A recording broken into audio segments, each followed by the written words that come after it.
کیا تم یہ سمجھتے ہو کہ بے آزمائش بہشت میں جا داخل ہوگے؟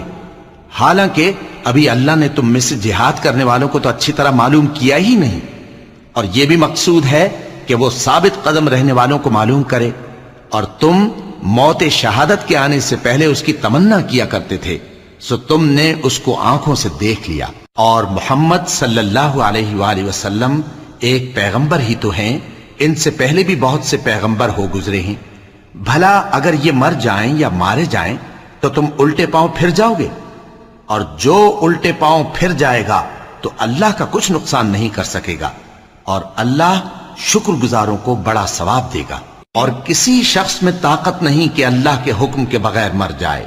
اس نے موت کا وقت مقرر کر کے لکھ رکھا ہے، اور جو شخص دنیا میں اپنے اعمال کا بدلہ چاہے اس کو ہم یہیں بدلہ دے دیں گے، اور جو آخرت میں طالب ثواب ہو اس کو وہاں اجر